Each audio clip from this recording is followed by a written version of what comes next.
ॐ अज्ञानतिमिरन्धस्य ज्ञानञ्जनशलाखया चक्षुरुन्मिलितं येन तस्मै श्रीगुरवे नमः। नमो ॐ विष्णुपदाय कृष्णपृष्ठाय भूतले श्रीमते भक्तिवेदान्तस्वामिन् इति नामिने। नमस्ते सरस्वती देवे गौरवाणी प्रचारिणे निर्विशेष शून्यवादी पाश्चात्य देशतारिणे। जय श्री कृष्ण चैतन्य प्रभु नित्यानंद श्री अद्वैत गदाधर श्रीवासदि गौर भक्तवृंद। हरे कृष्णा कृष्ण कृष्ण हरे हरे, हरे राम राम राम हरे हरे। हरे कृष्ण। तो पिछली कथा में हम चर्चा कर रहे थे कि ययाति ने अपने पुत्र पुरु के साथ में अपनी वृद्धावस्था को उसके यौवन के साथ में बदल लिया, एक्सचेंज किया। तो उसका पुत्र नवयुवक था, अब उसका यौवन अब ययाति को प्राप्त हो गया और इसका बुढ़ापा उसके पुत्र पुरु को प्राप्त हो गया। बदले में ययाति ने अपने इस पुत्र को पुरु को अपना सारा राज्य प्रदान कर दिया। लेकिन भागवत में कहा है अपना सारा राज्य प्रदान करने के बाद भी कुछ फायदा नहीं हुआ पुरु को। जब आप बूढ़े हो जाते हैं, आपको धन दौलत ऐश्वर्य आराम अनेकों प्रकार के भोग की वस्तु, भोजन की वस्तु, खाने की वस्तु सब दी भी जाए, आप उसको भोग नहीं पाएंगे, क्योंकि हमारी सारी इंद्रियां कमज़ोर हो जाती है। अनेकों प्रकार की बीमारियां हमारे शरीर के ऊपर उस समय में निवास करती है। तो ये इसलिए बहुत महत्वपूर्ण है, हम सबके लिए एक बड़ा महत्वपूर्ण सबक है कि हमें कृष्ण भावनामृत अपनाने के लिए भी बुढ़ापे तक की प्रतीक्षा नहीं करनी चाहिए।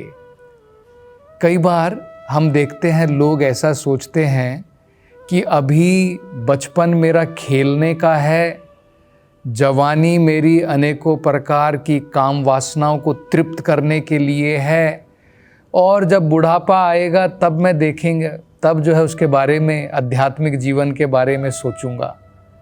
लोग इस प्रकार का विचार करते हैं। तो ये हमें सबक लेना चाहिए कि बुढ़ापे के समय में यहाँ पर हम देख रहे हैं वो कितना ऐश्वर्यवान भी क्यों ना हो, उसका पुत्र पुरु जो है सारी की सारी पिता की संपत्ति, पूरा राज्य उसे प्राप्त हो गया, लेकिन फिर भी वो खुश नहीं था, वो भोग नहीं पाया किसी भी वस्तुओं को। तो इसी प्रकार से कृष्ण भावनामृत भी हमें जितनी जल्दी हो सके अपने जीवन में जो है अपनानी चाहिए।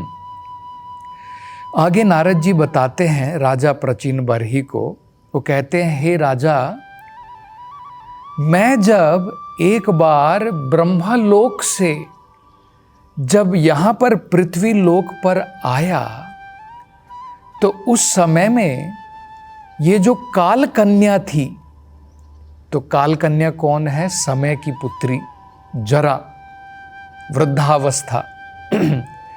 तो कहते हैं ये जो काल कन्या थी ये पूरे ब्रह्मांड में घूम रही थी और उसने देखा कि मैं नैष्ठिक ब्रह्मचारी हूं, तो मेरे पास में भी आकर्षित होकर के आई और मुझसे भी जो है उसने इस प्रकार से पूछा कि मैं तुम्हारी तरफ अत्यंत आकर्षित हूं, और मैं चाहती हूं कि तुम मुझे अपनी पत्नी के रूप में स्वीकार करो, मैं तुमसे विवाह करना चाहती हूं। तो नारद जी जो हैं अपने बारे में भी बता रहे हैं। तो हमें पता है वेदों के अनुसार नारद जी जो हैं वो अखंड ब्रह्मचारी हैं। उनको वेदों में कहा जाता है नैष्ठिक ब्रह्मचारी। मतलब दो प्रकार के ब्रह्मचारी होते हैं। एक तो जो कुछ समय तक ब्रह्मचार्य का पालन करते हैं और बाद में गुरु की आज्ञा प्राप्त करके गृहस्थ जीवन में प्रवेश करते हैं, वो नैष्ठिक ब्रह्मचारी नहीं कहलाते हैं। लेकिन यहां पर जैसे भीष्म पितामह हैं या फिर नारद जी हैं, ये नैष्ठिक ब्रह्मचारी कहलाते हैं। शुरू में भी ब्रह्मचार्य का पालन करते हैं और बाद में भी वो गृहस्थ जीवन में प्रवेश नहीं करते हैं, अपने पूर्ण जीवन तक ब्रह्मचार्य का पालन करते हैं। उनको नैष्ठिक ब्रह्मचार्य कहते हैं। तो यहां पर ये बड़ा महत्वपूर्ण हमें जो है अर्थ समझना है कि देखिए, हम आगे देखेंगे, नारद जी बताएंगे कि उन्होंने इस प्रकार का जो प्रपोजल इस काल कन्या ने दिया था कि भाई तुम मेरे पति बन जाओ, मैं तुम्हारी पत्नी बन जाऊंगी, हम दोनों साथ में रहेंगे, नारद जी ने उसका न्योता ठुकरा दिया। तो इसके लिए बहुत बल की जरूरत होती है, मानसिक आध्यात्मिक बल की जरूरत होती है।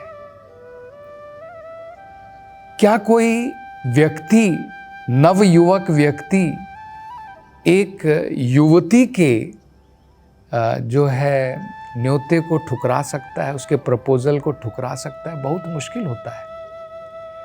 तो उसके लिए आध्यात्मिक बल की जरूरत होती है। ये हम हरिदास ठाकुर जो एक महान भक्त थे, उनके जीवन में भी देख सकते हैं।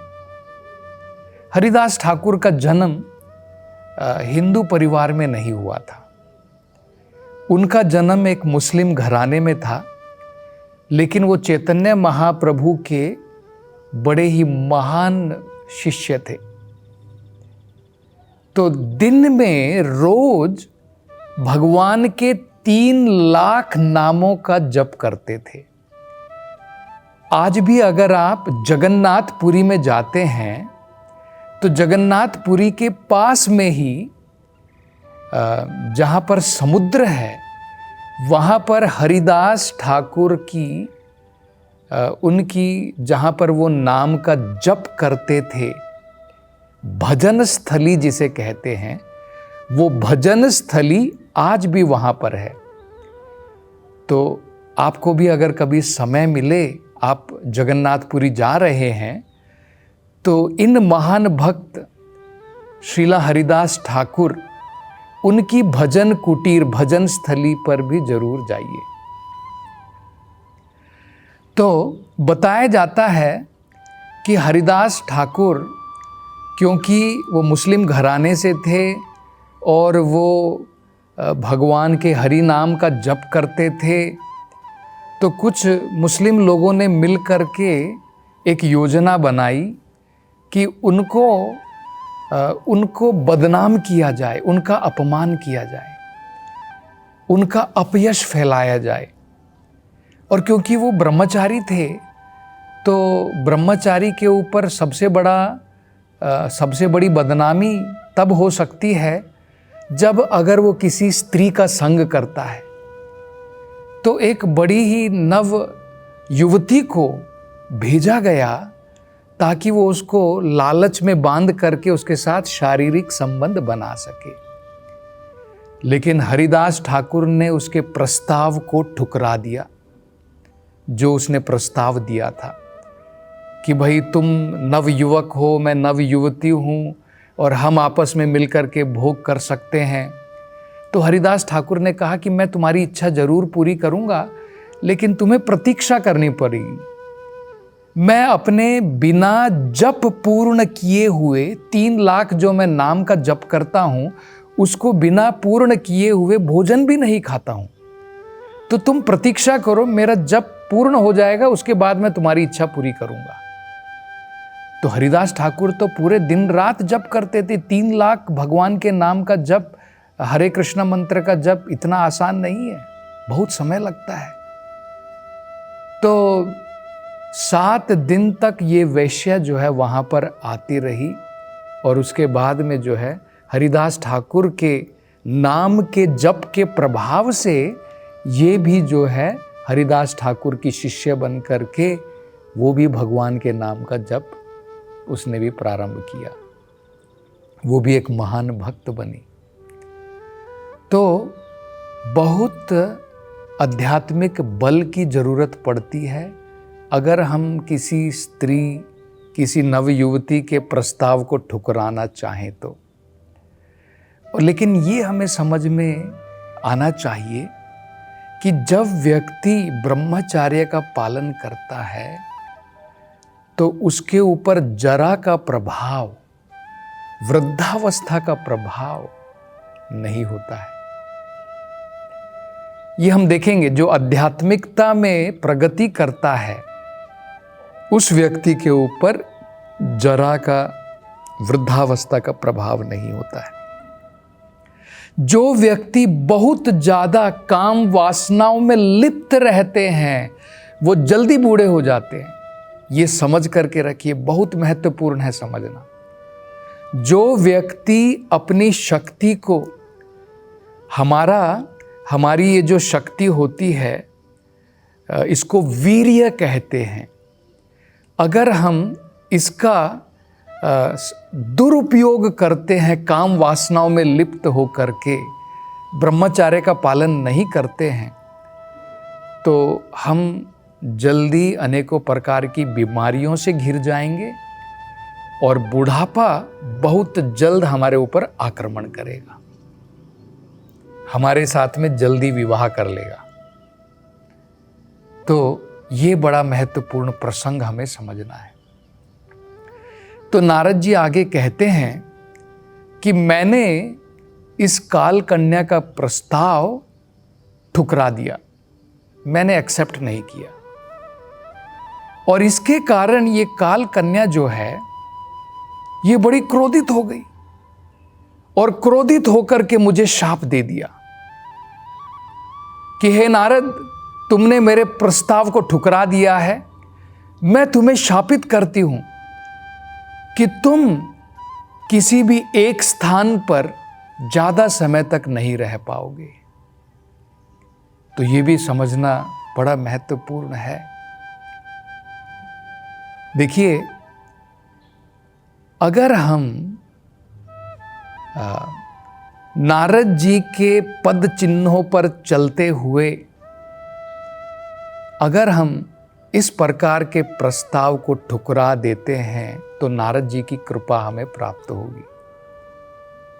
नारद जी के ऊपर इसके शाप का कोई प्रभाव नहीं है, क्योंकि नारद जी स्वयं जो हैं अपनी स्व इच्छा से, अपनी मर्जी से एक स्थान पर ज्यादा समय तक नहीं रहते,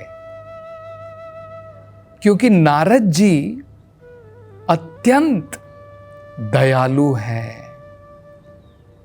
एक वैष्णव को कृपा का सागर बताया जाता है। वो अपने लिए एक जगह पर बैठ करके मैं भगवान का नाम का जप कर रहा हूं, वो इतना स्वार्थी मात्र नहीं होता है।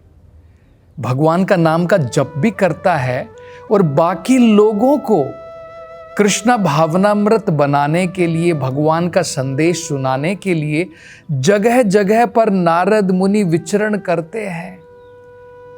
तीनों लोकों में नारद जी जो है विचरण करते हैं भगवान की कथा सुनाने के लिए। तो हमने ये सुना है, नारद मुनि बजाए वीणा राधिका रमण नामे, नारद जी जो अपनी वीणा पर राधिका रमण का नाम जपते हुए तीनों लोकों में भ्रमण करते हैं। कहाँ कहाँ पर जाकर के वो भगवान के नाम का जो है प्रचार लोगों तक नहीं करते हैं। ध्रुवा को उन्होंने जो है भगवान का महान भक्त बनाया, प्रहलाद को भगवान का भक्त बनाया, और मृगारी जैसे क्रूर शिकारी को भी भगवान की सेवा में उन्होंने लगाया। तो उनके ऊपर जो है इसका प्रभाव, उनके शाप का प्रभाव नहीं है। नारद जी का जो शरीर है वो कोई आम व्यक्ति का शरीर नहीं है। जरा ने जाकर के जो है ये प्रस्ताव नारद जी को दिया, ये ऐसा सोच करके कि भाई नारद जी कोई एक आम व्यक्ति की भांति हैं और उनके ऊपर मेरा प्रभाव पड़ जाएगा, तो ऐसा तो नहीं है। नारद जी का शरीर नव यौवन में है, हम देख सकते हैं, उनका आध्यात्मिक शरीर है। आपने कभी नहीं देखा होगा कि नारद जी के बाल सफ़ेद हैं। नारद जी का सनातन शरीर है, उनका कोई जन्म नहीं, उनकी कोई मृत्यु नहीं है। तीनों लोकों में बिना भय के वो कहीं पर भी जा सकते हैं। तो नारद जी के पद चिन्हों पर हम भी चलेंगे तो उनके गुणों, उनकी कृपा हमारे ऊपर भी प्राप्त होगी, ये हमें समझना है। तब हमें जो है इस प्रकार का भय नहीं रहेगा, वृद्धावस्था का भय नहीं रहेगा। तो इसी विषय के ऊपर और थोड़ी चर्चा हम अगली कथा में करेंगे। हरे कृष्णा।